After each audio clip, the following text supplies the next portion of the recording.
Salut, c'est Trado. Voilà ma vidéo pour Alet Exonite Therapeutics. Bon, alors la valeur est en train de morfler assez sévèrement. Effectivement, après une hausse phénoménale qui a amené la valeur de 2,16 à 7,05, autrement dit quasiment un triplement, eh bien la valeur est en train de subir une correction en règle. Mais peut-être est-ce la fin des soucis pour la valeur. Effectivement, nous sommes en train de retracer les 50% de retracement de Fibonacci, comme on peut le voir, à 4,58. Déjà, cette frontière a été franchie la semaine dernière, mais elle a été invaincue en clôture, puisque nous avons clôturé au-dessus du niveau de retracement de 50% de Fibonacci.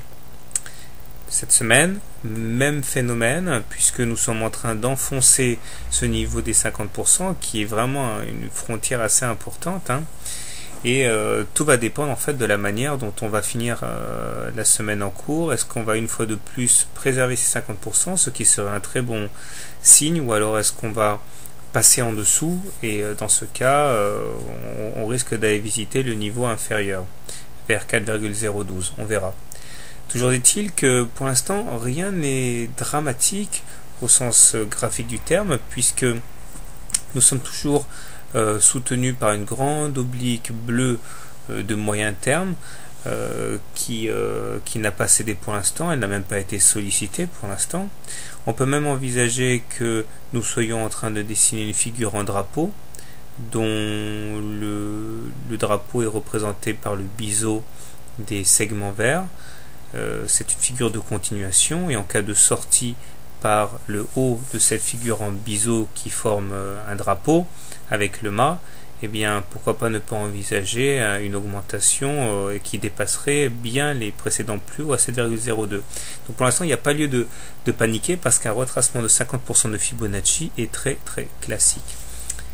Les indicateurs techniques par contre commencent à se dégrader sérieusement, puisque le MACD a bien croisé son signal à la baisse, mais il reste positif.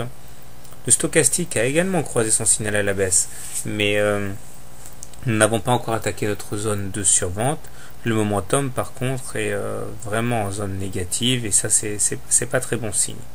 Dernier signe qui n'est pas très encourageant, nous sommes en dessous de la M20, ce qui est signe d'une absence de tendance haussière, puisque pour que nous soyons en tendance haussière, il faudrait que nous soyons au-dessus de la M20 croissante. Nous ne sommes pas non plus en tendance baissière, parce que si tel était le cas, nous serions en dessous d'une M20 baissière. Regardez un petit peu ce graphe, vous allez voir la différence sur les périodes. Bon, alors la dernière fois que nous avons analysé la valeur, il était clair que ce sont les baissiers qui avaient tort, et les objectifs baissiers ont tous été atteints. Comment trader la valeur maintenant?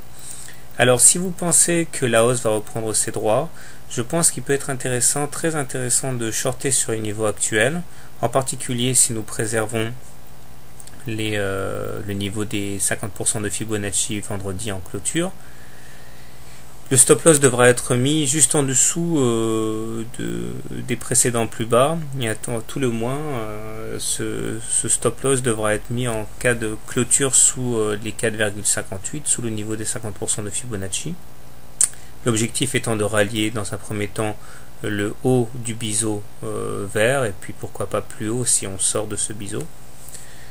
A l'inverse, je pense que si vous voulez privilégier le scénario baissier, je pense que le mieux à faire est de mettre un stop loss en cas de clôture au-dessus de la M20 haussière, puisque si on clôture au-dessus de la M20 haussière, la tendance redevient donc haussière, et serait très dangereux de s'exposer dans un short dans ces conditions.